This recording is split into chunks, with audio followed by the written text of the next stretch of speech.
It's been over a year since I moved back to New Zealand with my husband and our 2 cats. According to MPI, that is, the Ministry for Primary Industries, our cats had to undergo a 14-day quarantine upon arrival. We had 2 ginger cats, Yummy and Hulu. At the time, Yummy was 6 years old and Hulu was 4.5. We didn't know then that we would eventually lose Yummy. It's heartbreaking. I still miss him deeply and feel a sharp pain in my heart whenever I think of him. To bring our cats from Taiwan to New Zealand, we had to make sure they were microchipped and vaccinated against rabies. Then, they needed to have a blood test to confirm they were protected. After that, we booked them into an MPI-approved quarantine facility. With the booking confirmation and an official veterinarian declaration, OVD, we were then able to apply for an import permit. 30 days before export, we also had to give them treatments for both external and internal parasites. As you can see, there were a lot of procedures and paperwork involved. That's why it's best to start the process early, at least 6 months before your departure.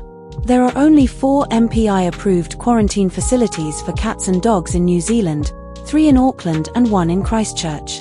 I'll include the details below. Also, please note that the rules for bringing cats into New Zealand vary depending on the country you're coming from. You can find the latest information on the MPI website. We sent Yummy and Hulu on their flight on April 23, 2024. Upon arrival, staff from the quarantine facility picked them up directly from the airport. It's recommended that you don't book the same flight as your pets.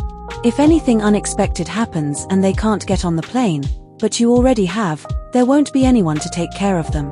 From the moment we said goodbye to them at the airport, we started praying for their safety until the quarantine facility posted their photos on Facebook the next day, April 24th. That was such a kind gesture. The facility posted daily photos of the cats and dogs in quarantine, and those photos meant the world to us. We had never been separated from our cats for so long. Let's look through some of those photos. It looked like Yummy was doing okay, but Hulu was scared. On the first day, he hid completely behind Yummy. In some photos, you can see Hulu running to huddle close to Yummy. We counted the days, and finally, May 6th arrived, the day we got to pick them up. The staff told us that neither cat let anyone touch them, probably due to fear from the veterinary checks and the long separation. We adopted them when they were still tiny bottle-fed kittens. They grew up with us and had never been outdoors, except for vet visits. That long flight and the separation was something they had never experienced before. In hindsight, we underestimated the trauma it could cause them. Of course, every cat has its own personality, just like people.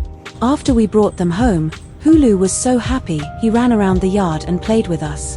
But Yummy stayed in his pet travel crate the whole time. He wouldn't eat or drink. Looking back, we should have recognized this as a warning sign. But at the time, we didn't take it seriously, because Yummy was older than Hulu and had always seemed mature and smart. The night after we got them home, we opened the back door, and Hulu ran outside to explore. He came back quickly, so we thought it was safe to let him go in and out. Later, Yummy came out of his crate and quietly slipped out the back door. We thought he just wanted to explore like Hulu did. But then he jumped into the neighbor's yard, ran off, and never came back.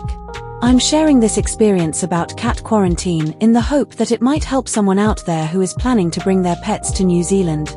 This is what we went through. I hope this video is helpful. Cheers, see you next time.